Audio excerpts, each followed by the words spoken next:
Joining me now is Sam Blankley. He's cost analyst and senior mining engineer at Costmine Intelligence. Great to see you. Great to see you.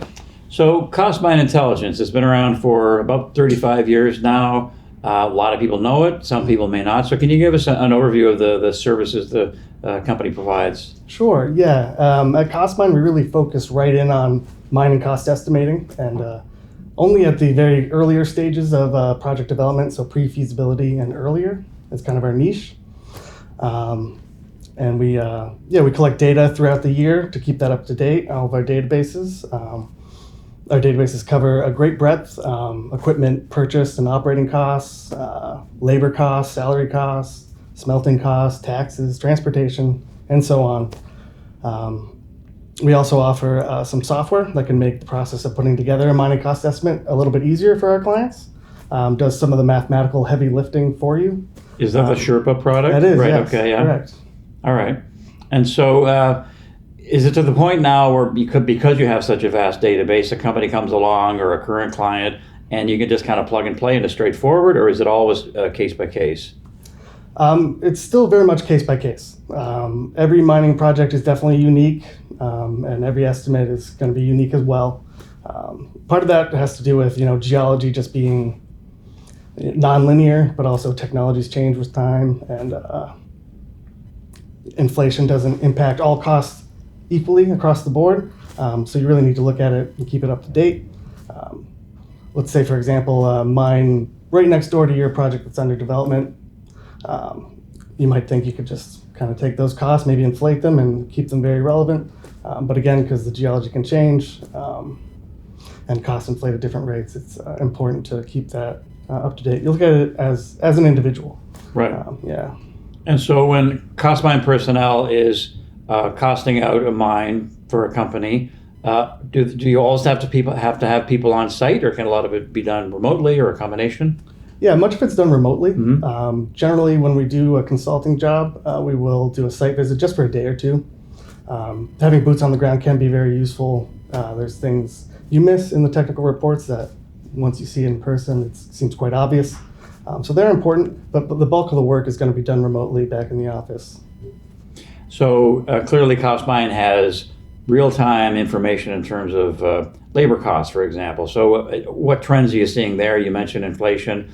Are they pretty sticky, and they've been rising? They have been rising, yeah. Yes. Over the last year or so, I want to say we've seen about a 10% increase overall on labor costs. But again, labor is very regional, so it's quite variable depending on where you're looking. I can speak to the U.S. a little bit. I know the southeastern U.S. is one hotspot where it's kind of exceeded that, and others stayed rather steady. Mines with unions tend to stay more stable over time than those without. So it's just kind of volatile throughout space, if that makes sense. Yeah. Okay. And then what about equipment costs, trends there, but also are you seeing a concerted effort to move more to electric equipment and things like that? And does that affect the costing? As far as trends go, we have seen an uptick in the rate of that increase in costs, largely corresponding with the pandemic, as you'd expect. Before the pandemic, we generally saw maybe a 1 to 3% increase in equipment costs year over year, depending on what type of equipment you're looking at.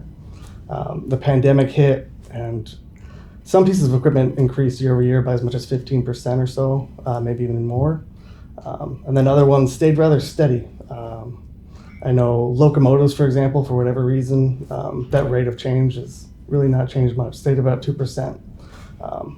Not sure exactly why, to be honest, but I speculate maybe they had maybe better margins for the locomotives. There's less competition, less people making them these days. Right. So they had a bit of padding there, maybe. Mm-hmm. But yeah, it's tough to say for sure. And then I was going to ask something else about equipment cost, and it slipped my mind. I'll see if I can come back to it. And what about advancements in technology? How is that refining your process, refining companies' process?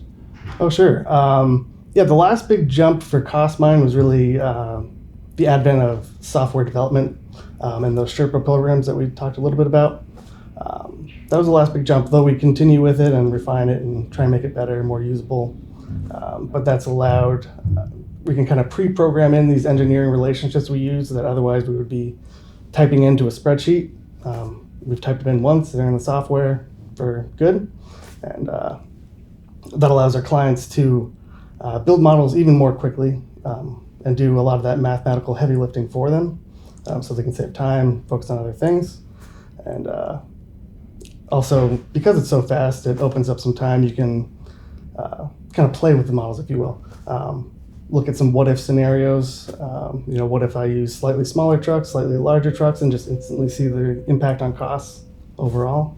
Interesting. Yeah. Now, circling back to equipment costs, I remember what I wanted to ask now, and that is, I forgot. I think it's right. I'm going to pick it up here. So I know. Okay, sorry. So back to equipment cost. Have you seen the supply chain come back to some sort of state of normalization and prices come down a little bit? I can't say we have in the last year or so. It's those get collected annually, so we kind of look at it a snapshot each year, if you will. Those last came out in November of last year, and comparing those 2 years, the rates of increases have kind of remained steady, maybe slowed down some. Yeah. But it seems as if the supply chain, which was clearly disrupted, is better now, and parts are more available, and there's not such a shortage of certain parts. It seems so. That's my impression as well, although we don't generally get that information from our clients all the time. I see, okay. Once they actually go out and build these things, sometimes, we just don't hear. Fair enough. Yeah. All right, well, thanks for the insight today. Very interesting. Oh, my pleasure. Thanks, Sam. Okay, Sam Blakely of Costmine Intelligence.